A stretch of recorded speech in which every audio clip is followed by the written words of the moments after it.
जय हिंद प्यारे छात्रों। आज हम लोग देखते हैं ओलेरीकल्चर। ओलेरीकल्चर कहें तो सब्जी विज्ञान मतलब कि उद्यान विज्ञान की वह शाखा जिसके अंतर्गत हम सब्जियों का अध्ययन करते हैं। बेटा एक क्वेश्चन ये भी पूछा जा सकता है कि ओलेरीकल्चर किसे कहते हैं, तो इसको भी आप लोग थोड़ा सा ध्यान में रखिएगा कि ओलेरीकल्चर क्या है, मतलब जिसके अंतर्गत सब्जियों का अध्ययन किया जाता है। थोड़ा सा हम लोग ओलेरीकल्चर का इंट्रोडक्शन देखते हैं। तो जो सब्जियां प्रमुख तौर पर अगर आप कहें तो विटामिन्स खनिजों का ये मेन स्रोत माना जाता है। जैसे आप लोग देखते हैं कि दाल प्रोटीन का स्रोत माना जाता है। जितनी अनाज वाली फसलें होती हैं वो कार्बोहाइड्रेट के स्रोत मानी जाती हैं। इसी तरीके से सब्जियां विटामिन और खनिज की भी स्रोत मानी जाती हैं। सब्जियों में तेल की मात्रा अगर देखें तो 0.1% तक इसमें फैट भी होता है। आगे आप देखें सब्जियों में पोटेशियम की मात्रा अधिक पाई जाती है, खासकर जैसे मूली वगैरह में पोटेशियम अधिक होता है। विश्व में सब्जियों के उत्पादन में चीन के बाद भारत का दूसरा स्थान है, ये भी माना जाता है। अगला होता है बेटा ट्रक गार्डनिंग। एक नंबर में क्वेश्चन पूछा जा सकता है कि ट्रक गार्डनिंग किसे कहते हैं। जैसे जो सब्जी का जो बल्क मात्रा एक शहर से दूसरे शहर में जो इसको बड़े पैमाने में उत्पादन करके भेजा जाता है उसको हम ट्रक गार्डनिंग के नाम से जानते हैं। बेटा अगला देखते हैं कि क्लासिफिकेशन। एक क्वेश्चन इसमें से बन सकता है कि सब्जी का वर्गीकरण। तो सब्जियों का वर्गीकरण भी अलग अलग आधार पर इसका वर्गीकरण किया गया है। जैसे वो उपयोग में आने वाले भाग के आधार पर, मतलब जो इसका खाए जाने वाला भी क्वेश्चन पूछा जाता है।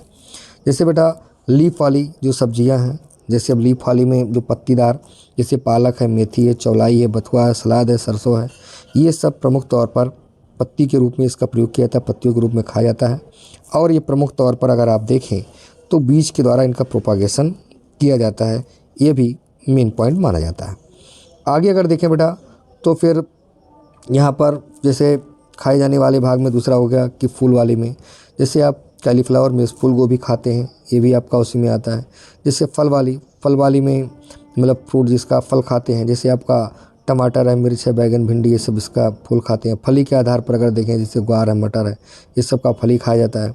जड़ के आधार पर देखें तो मूली, गाजर, इस सब के आधार पर बहुत सारे बच्चे गलती कर जाते हैं, खासकर आलू के केस में, क्योंकि आलू एक जड़ नहीं, आलू एक तना है, तो काफ़ी बच्चे इसमें गलती कर जाते हैं, तो उसको भी ध्यान रखिएगा। तो बेटा इसमें अगला होता है कि बल्ब के रूप में जैसे प्याज और लहसुन, उसका बल्ब मतलब कंद जो किया जाता है। अगला होता है बेटा कि कंद मतलब ट्यूबर के रूप में जैसे आपका शकरकंद, आलू, अरबी, ये सब इसमें आता है। उसके बाद में सलाद वाली सब्जियाँ, ये सभी अलग अलग सलाद की सब्जियों के रूप में इसको माना जाता है। अगला बेटा यहाँ पर देखते हैं कि प्रवर्धन के आधार पर मिस जिससे पौधे को तैयार किया जाता है और उसके आधार पर, तो इसमें उस प्रवर्धन के आधार पर भी इसको क्लासीफाइड किया गया है। जैसे नर्सरी के द्वारा, जैसे आप लोग फूल गोभी इस सब का देखते हो कि टमाटर है, मिर्च है, बैगन है, प्याज है, इस सब का पहले नर्सरी डाला जाता है। नर्सरी पौधा जब तैयार हो जाता है तब उसका वहाँ से ट्रांसप्लांटिंग किया जाता है। डायरेक्ट सीड के द्वारा जिनका आप करते हैं, जैसे ग्वार, सेम, मूली, गाजर, तरबूज, खरबूज, खीरा, इस सब का, भिंडी, इस सब का आप देखते हैं कि सीधा बीज बो करके तैयार कर लेते हैं। ऐसे बेटा आप लोग देखते हैं कि क्लोब के द्वारा या बल्ब के द्वारा, जैसे लहसुन है तो लहसुन का क्लोब, और अगर प्याज है तो बल्ब के द्वारा इसका प्रोपागेशन किया जाता है। ऐसे बेटा ट्यूबर या राइजोम में अगर देखेंगे तो अरबी, आलू, रतालू, अदरक, ये सब का किया जाता है। तो इस तरीके से भी जोवेल के रूप में इसमें शकरकंद वगैरह इस सब क्या किया जाता है। आगे देखेंगे तो बेटा जीवन चक्र के आधार पर भी इसका वर्गीकरण किया गया है, लाइफ साइकिल के आधार पर। जैसे यहाँ पर कि लाइफ साइकिल के आधार पर 3 होता है, 1 वर्षीय, 2 वर्षीय और बहुवर्षीय, मतलब एनुअल वेजिटेबल्स, मतलब वही सब्जियाँ जो अपना जीवन चक्र एक मौसम या एक वर्ष में पूरा कर लेती हैं, उनको हम 1 वर्षीय, मतलब कि जर्मिनेशन से लेकर के और उसका ग्रोथ तक सभी प्रकार की प्रक्रियाएं जो 1 वर्ष में या 1 सीजन में पूरा कर लेती हैं, उनको हम 1 वर्ष में कहते हैं। जैसे भिंडी, टमाटर, बैगन, ये सब, पालक, ये सब 1 वर्षीय होती हैं, मतलब 1 वर्ष में जर्मिनेशन से लेकर के सीड फार्मेशन तक। 2 वर्षीय जो पहले वर्ष में अपना वानस्पतिक वृद्धि तथा दूसरे वर्ष में उसमें फूल या फल आते हैं तो उसको द्विवर्षीय फसल कहते हैं। जैसे मूली, गाजर, पत्ता गोभी, फूल गोभी, ये सब इसके अंतर्गत आते हैं। बहुवर्षीय मतलब ऐसे जो एक बार लगा देते अनेक वर्षों तक वो अपना वृद्धि विकास करते रहते हैं। जैसे शकरकंद, परवल, लहसुन, अदरक, ये सब अनेक वर्षों तक अपना वृद्धि विकास करते रहते हैं। आगे देखेंगे तो बेटा यहाँ पर कि प्रोपागेशन उसका फोटो पीरियड के आधार पर, तो फोटो पीरियड के आधार पर भी इसको क्लासिफाइड किया गया है, जो प्रकाश काल के आधार पर। जैसे इसमें long day, short day, day neutral, इसमें या डायोसियस प्लांट या मोनोसियस प्लांट इसके अंतर्गत आते हैं। इसमें short day, long day, day neutral plant मुख्य रूप से है। लॉन्ग डे प्लांट होता है कि जो मुख्यतः उनको एक रबी सीजन में लगाया जाता है। जैसे आप देखते हैं कि लॉन्ग में जिनको 10 घंटे से ज़्यादा पुष्पन के लिए प्रकाश अवधि की आवश्यकता होती है, उसको हम लॉन्ग डे कहते हैं। उसके बाद में शार्ट डे, जिनको प्रमुख तौर पर आप खरीफ सीजन में लगाते हैं, मतलब ऐसी फसलें जिनको 8 से 10 घंटे पुष्पन के लिए प्रकाश अवधि की आवश्यकता होती है, उसको हम शार्ट डे। डे न्यूट्रल मतलब ऐसी फसलें कि जिनमें पुष्पन के लिए प्रकाश काल का कोई प्रभाव नहीं पड़ता है, उसको हम डे न्यूट्रल, जैसे हम जिनको किसी भी सीजन में लग सकते हैं, जैसे बैगन है, टमाटर है, मिर्च है, भिंडी है, ये सब इसके में से आते हैं। मोनोसियस प्लांट भी, जिससे नर व मादा पुष्प अलग अलग पौधों पर स्थित होते हैं, जैसे आपका परवल, चुकंदर, पालक, ये सब आता है। तो सॉरी, डायोसियस। मोनोसियस का मतलब है कि जिसका नर एवं मादा एक ही पुष्प पर, एक ही पौधों पर उपस्थित रहते हैं, ये सब आता है। जैसे चौलाई वगैरह है, या कुकुरबिटेसी फैमिली के जो भी पौधे आते हैं, ये सब इसके अंतर्गत आता है। अगला होता है कि बेटा पॉलिनेशन के आधार पर, परागण के आधार पर। तो यहाँ पर पहला होता है कि क्रॉस पॉलिनेटेड क्रॉप, जैसे चौलाई, पत्ता गोभी, फूल गोभी, गाजर, लौकी, खीरा, ये सब इसके अंतर्गत आता है। उसके बाद में सेल्फ पॉलिनेटेड क्रॉप में जैसे आपका टमाटर, सलाद, मटर, ये सब इसके अंतर्गत आता है। इस समय जैसे ऑप्टन क्रॉस पॉलिनेटेड, जो कभी कभी क्रॉस पॉलिनेशन करते हैं, सेल्फ पॉलिनेशन भी करते हैं, जैसे इसमें बैगन, भिंडी, ये सब इसके अंतर्गत आते हैं। उसके अगर लवणता के आधार पर देखते हैं तो बेटा जैसे लवणता के आधार पर जो कुछ कम संवेदनशील, मतलब कह सकते हैं कि मीडियम टॉलरेंट में, जैसे इसके अंतर्गत, या लो टॉलरेंट, या कह सकते हैं कि मीडियम या हाई टॉलरेंट में आते हैं। इसमें जैसे आलू, जिमीकंद, मूली, मटर, बैगन, ये सब कम लवणता सहनशील फसलें होते हैं। लेकिन वहीं पर मिर्च, टमाटर और प्याज, ये सब जो होते हैं ये मध्यम लवणता। अगला होता है कि जैसे अधिक लवणता सहनशील, जैसे पालक, चुकंदर, ये सब इसके अंतर्गत आते हैं। तो इस तरीके से लवणता की सहनशीलता, मतलब उसकी टॉलरेंसी के आधार पर भी इसको क्लासीफाइड किया गया है। अगला अगर देखें बेटा, बड़ा महत्वपूर्ण है कि ऋतुओं के आधार पर, सीजन के आधार पर। आप लोग बेटा जानते हैं कि एग्रीकल्चर में 3 सीजन प्रमुख तौर पर होता है। जैसे आपका खरीफ, रबी, ज़ैद, ये सीज़न इसके अंतर्गत आता है। सबसे पहला होता है खरीफ सीज़न, मतलब जिनका हम बुआई जून जुलाई में, जिसका हम सोइंग करते हैं, वो इसके अंतर्गत आता है, जैसे बैगन, टमाटर, लौकी, ये सब। दूसरा होता है रबी सीजन। रबी सीजन में जो शीतकालीन या शीत ऋतु की फसलें, जिनका अक्टूबर से नवंबर में आप कह सकते हैं, जिनका हम सोइंग करते हैं, वो सब इसमें आती हैं, जैसे आलू, टमाटर या मटर, फूल गोभी, ये सब। अगला होता है जायद, जो ग्रीष्म ऋतु की फसलें होती हैं, जैसे इसमें जो फरवरी मार्च में जिनका हम सोइंग करते हैं, बुआई करते हैं। इसमें जैसे जितने भी लतादार, जैसे लौकी, कद्दू, तरबूज, खरबूज, खीरा, ककड़ी, ये सब इसके अंतर्गत आता है। अगला बेटा होता है कि कुल के आधार पर, तो फैमिली के आधार पर भी अलग अलग इसका क्लासिफिकेशन किया गया है। जैसे आपका एसी के अंतर्गत जैसे प्याज आता है, इसका और सब वर्जिन प्लेस कहाँ है, उत्पत्ति प्लेस, और इसका भाग को क्या कहते हैं। या आपका चिनुपोडियसी के अंतर्गत जैसे पालक है और बथुआ है, ये सब इसके अंतर्गत आता है। जैसे अमरंथिस के अंदर चौलाई आता है। ऐसे आपका यहाँ पर फिर कुर्सी फेरी है। कुर्सी फेरी के अंदर फूल गोभी, पत्ता गोभी, ये सब जितने भी कुल क्रॉप, ये सब आते हैं। उसके बाद में फिर बेटा कुकुरबिटेसी है। कुकुरबिटेसी फैमिली के अंतर्गत भी तरबूज, खरबूज, खीरा, ककड़ी, ये सब आते हैं। जैसे आपका सोलिनेसी फैमिली में भी इस तरीके से, सोलिनेसी फैमिली में जैसे आपका टमाटर, आलू, टमाटर, बैगन, मिर्च, ये सब इसके अंतर्गत आती हैं। मालवेसी फैमिली के अंतर्गत जैसे बेटा भिंडी आता है। लेग्यूमिनेसी फैमिली में जो दलहनी, लेग्यूमिनेसिया फेबेसी फैमिली कहते हैं, जैसे मटर, राजमा, ग्वार, और उसके बाद में लोबिया, सेम, ये सब इसके अंतर्गत आते हैं। तो इस तरीके से या अम्ली फेरी में जैसे गाजर, धनिया, ये सब फसलें प्रमुख तौर पर इसके अंतर्गत आती हैं। तो ये बेटा आपका है कि क्लासिफिकेशन अलग अलग तरीके से यहाँ पर आप लोग देख सकते हैं। अगला पॉइंट बेटा यहाँ पर जो आपका मैं दिखाने जा रहा हूँ, ये फिजियोलॉजिकल डिसऑर्डर, मतलब फिजियोलॉजिकल डिसऑर्डर के आधार पर भी जो सब्जियों का वर्गीकरण किया गया है। ये चीज़ बेटा इसमें आप लोग देख सकते हो कि सब्जियों के आधार पर कौन कौन सा वर्गीकरण इसमें किया गया है। जैसे सब्जी का नाम आप टमाटर देख सकते हो, तो टमाटर में जैसे फ्रूट क्रैंकर, मतलब जो फटने का दर है टमाटर का, इसमें जिसके बोरान कमी से होता है। टमाटर में जैसे आपका यहाँ पर किरोट या इसमें कैल्शियम कमी से। फूल गोभी में बटनिंग होता है, ये नाइट्रोजन कमी से। 1 नंबर पूछा जाता है बहुत ज़्यादा। या फूल गोभी में हिप्टल होता है, जो मोलिबेडनम कमी से। फूल गोभी में जो उसका ब्राउनिंग होता है, बोरान कमी से। ये चीज़ बेटा अक्सर पूछा जाता है। या फिर यहाँ पर फूल गोभी में एक हेलो हर्ट होता है, जो तना, खोखला तना, वो अधिक नाइट्रोजन की अधिकता के कारण होता है। यह आपका फ्रोंकिंग गाजर में होता है, जो कठोर मृदा की सतह इस तरीके से हो जाता है। यह आपका हॉट ब्राउन, यहाँ पर ब्राउन हर्ट रोग जो बोरान कमी से चुकंदर में हो जाता है। या आलू में आप लोग देखते हैं कि ग्रीनिंग, मतलब सूर्य के प्रकाश किरण के द्वारा हो जाता है। ब्लैक हर्ट होता है आलू में, जो ऑक्सीजन कमी से होता है। या होलो हर्ट होता है आलू में, जो नाइट्रोजन कमी से होता है। या आपका फिर चिलिंग इंजरी होता है जो कम तापक्रम के से भी हो जाता है, किसमें होता है, आलू में भी होता है ये सब। तो इस तरीके से खीरा में, जैसे आपका खीरा में होता है कि पिलो रोग, तो कैल्शियम की कमी से होता है। या मूली में आप देखते हो कि आकाशीन रोग होता है, ये आपका बोरान की कमी से यह रोग होता है। तो ये चीज़ आप देख लेते हो। ऐसे बेटा हम लोग एक एक क्रॉप के बारे में देखते हैं, प्रमुख क्रॉप कौन कौन से, मेन पॉइंट्स उसमें आपका क्या है, ये चीज़ थोड़ा सा आपको रखना है ध्यान में, जिससे आप आसानी से इसको समझ सके। सबसे पहले आपका बेटा टमाटर, जो बहुत महत्वपूर्ण क्रॉप है, ये भी पूछा जा सकता है टमाटर। तो इसमें क्या क्या मेन चीज़ आपको जानना है, जैसे मेन चीज़ें आपको क्या क्या पढ़ना होता है इसमें, जैसे बेटा बॉटकल नेम, फैमिली, उसका वर्जिन प्लेस और varieties, sowing time, seed rate, ये सब मेन चीज़ें होती हैं।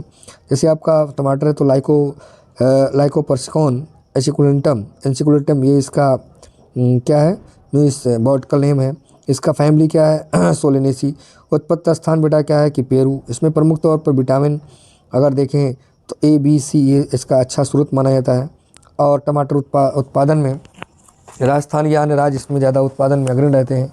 इसका जो फल जो प्रकार, उसको हम वेरी के नाम से भी जानते हैं। इस प्रकार से टमाटर का जो पीला रंग होता है वो कैरोटीन के कारण इसका पीलापन लिए होता है। और फिर टमाटर में सामान्य अगर देखें तो प्रोटेक्टिव फूड भी इसको माना जाता है। और टमाटर को हम गरीबों का ऑरेंज भी कहते हैं। टमाटर को प्रमुख तौर पर अंकुरण करने के लिए 15 से 29 डिग्री सेल्सियस तापक्रम अच्छा माना जाता है। और यह एक ट्रॉपिकल सीजन का आप कह सकते हैं कि क्रॉप है।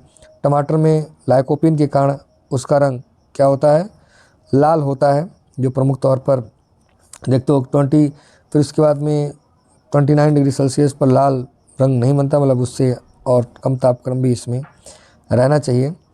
आगे फिर टमाटर में जो तरीके से कह सकते हैं कि परीक्षित रूप में सॉस, टोमेटो, ये सभी इसका अच्छी तरीके से बनाया जा सकता है। यह इसका एक इम्पॉर्टेंट आप कह सकते हो। भारत में सब्जियों में अगर देखा जाए तो टमाटर का ज़्यादा मात्रा में उपयोग किया जाता है।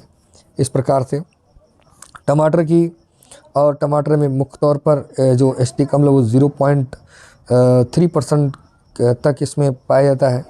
और इसकी अच्छी गुणवत्ता के लिए इसमें प्रमुख तौर पर जैसे GA3 मतलब प्लांट हार्मोन्स का भी उपयोग इसके अंतर्गत किया जा सकता है। टमाटर के प्रमुख तौर पर 2 प्रजातियां होती हैं। एक होती है सीमित वृद्धि वाली प्रजातियां डिटर्मिनेटेड वैराइटीज़, जो ओपन फील्ड में इसको उगाई जाती है। एक होती है असीमित वृद्धि वाली, इसकी वृद्धि सीमित लता के रूप में ही रहता है, जिसको ग्रीन हाउस या कह सकते हैं गमलों वगैरह में जिसको प्रमुख तौर पर लगाया जाता है। इसी किस्में जैसे पूषा दिव्या या पूषा रूबी, इसकी अच्छी किस्में हैं। इसके अगर देखें बेटा कि सीड रेट की बात करते हैं तो सीड रेट में अगर हाइब्रिड सीड है तो 100 से 150 ग्राम पर हेक्टेयर, इसको जानते हैं कि नर्सरी डालते हैं। सामान्य अगर है तो उसे 400 से 450 ग्राम पर हेक्टेयर की दर से। तो टमाटर का 1 हेक्टेयर की बुआई के लिए सामान्य रूप से यहाँ पर 250 वर्ग मीटर क्षेत्र में नर्सरी डाल सकते हैं। टमाटर की जो बीज जो लगभग 4 से 6 सप्ताह में इसकी नर्सरी तैयार हो जाती है। इसमें NPK की मात्रा 60-80-60 के तौर पर NPK इसमें अच्छे प्रयोग कर सकते हैं।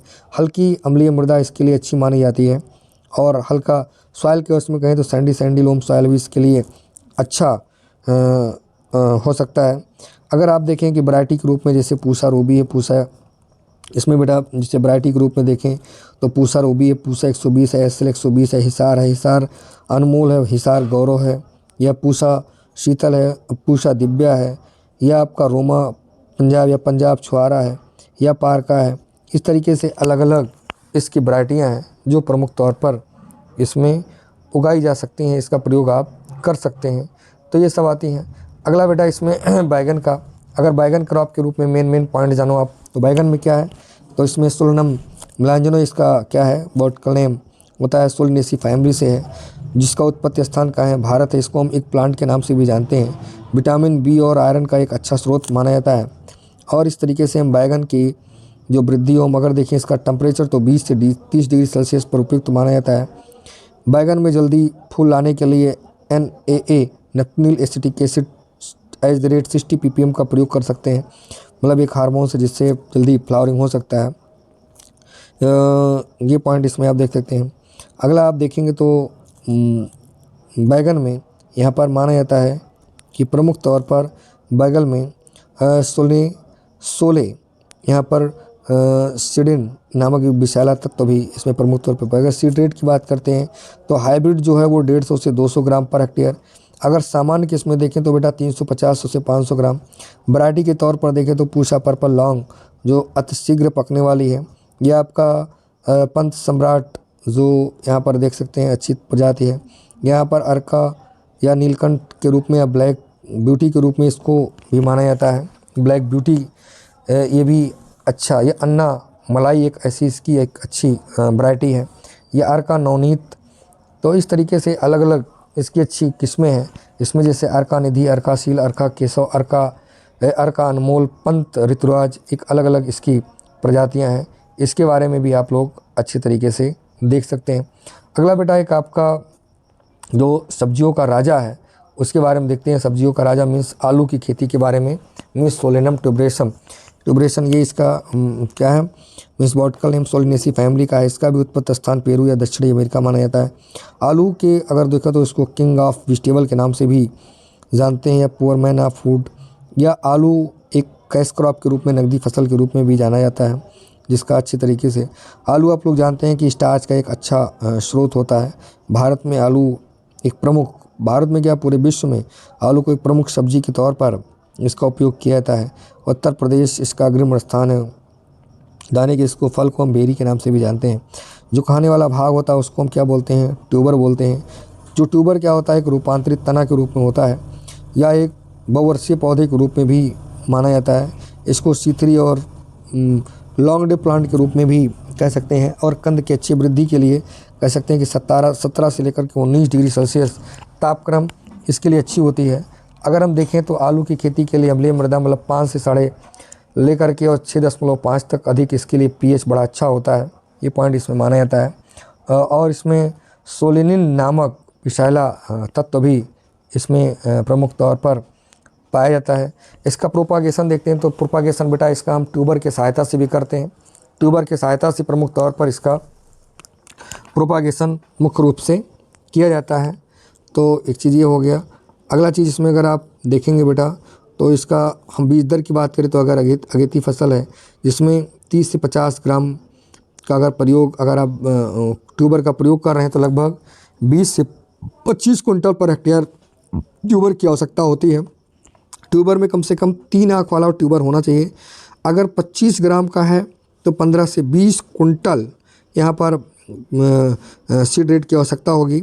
और इसमें डिस्टेंस की बात देखिए तो 60 गुणे 20 सेंटीमीटर पर बेटा इसको लगाते हैं, ये चीज़ होता है। और अगर इसका ससुप्ता में डायमेंसी पीरियड अगर तोड़ना है तो थायोरिया 1% का उपयोग इसमें प्रमुख तौर पर कर लेता है। इसमें जो अर्थिंग अप किया जाता है मतलब मिट्टी चढ़ाने का काम वो बुआई के 40 दिन बाद इसमें कर लेते हैं। बुआई का समय देखें तो बेटा 15 से लेकर के 25 अक्टूबर बहुत उचित समय है अगेती फसल के लिए। अगेती के लिए 25 सितंबर से 10 अक्टूबर तक। पहाड़ी क्षेत्रों के लिए फरवरी में ही इसका कर सकते हैं। इसका ट्रू पोटैटो सीड भी कर सकते हैं या एक रामानुजम विधि के नाम से माना जाता है। इसमें देखें तो 100 से 150 ग्राम सीड रेट इसके लिए पर्याप्त होता है। और जो सीड प्लॉट टेक्निक है इसको प्रमुख तौर पर पुष्करनाथ ने 1967 में इसको विकसित किया था। और इस तरीके से इसकी वैरायटी भी अलग अलग वैरायटी है जल्दी पकने वाली, जैसे कुफरी, अशोका कुफरी, चंद्रमुखी कुफरी, ज्योति कुफरी, अलंकार कुफरी, लॉरर, ये सब अनेक प्रकार की इसमें पचेती को जैसे कुफरी, सिंदूरी कुफरी, देवा, ये सब प्रजातियां भी इसमें प्रमुख तौर पर। ऐसे मिर्च के बारे में अगर देखेंगे तो क्या है, ये बेटा सोलिनेसी फैमिली का है। जैसे कैप्सिकम एनप इसका बॉटकल नेम होता है। और इसका रंग जो होता है वो कैप्सिथिन के कारण इसका रंग क्या होता है, लाल होता है। तीखापन क्या होता है, कैप्सिसिन के कारण इसका तीखापन होता है। मिर्ची में अगर देखें तो प्रमुख कीट के रूप में थ्रिप्स होता है। विश्व में देखें तो सर्वाधिक निर्यात भारत में ही इसका मिर्च का है। तो आंध्र प्रदेश इसका प्रमुख मतलब उत्पादन भारत में इसका प्रमुख स्थान आप कह सकते हैं। और इसके फूल को झड़ने के लिए नेप्थलिन एसिटिक एसिड का उपयोग करते हैं, एक हार्मोन से जिसका उपयोग करते हैं। भारत में उगाई जाने वाली मिर्च की 2 है, जैसे कैप्सिकम एनम और कैप्सिकम एनम वैरायटी है इसका लॉन्गनम, और फिर इसका कैप्सिकम एनम वैरायटी इसका है यहाँ पर श्रोरम। तो इस तरीके से अलग अलग जिसको हम एक तीखी मिर्ची के नाम से भी जानते हैं ये आपका होता है, और एक आपका या स्वीट पेपर के नाम से भी इसको जानते हैं। सीड रेट का अगर देखें तो अगर हॉट चिल्ली की बात करते हैं तो 1 से 1.5 kg पर हेक्टेयर इसका होता है। या कैप्सिकम या शिमला मिर्च के रूप में अगर देखते हैं तो 250 ग्राम सीड रेट इसका रहता है। इसका दूरी देखें तो 45 × 45 सेंटीमीटर के प्रमुख तौर पर इसको लगाया जाता है। अगर बेटा वैरायटी की बात करते हैं तो यहाँ पर पूषा ज्वाला या आपका एलिफेंट ट्रंक या यहाँ पर आप पंसीवन या पटना सूर्य, आंध्रा ज्योति, भाग्यलक्ष्मी, जवाहर मिर्च, कल्याण टाइप, तो इस तरीके से अलग अलग इसकी वैरायटी का प्रयोग किया जाता है। आगे देखेंगे बेटा भिंडी के रूप में, तो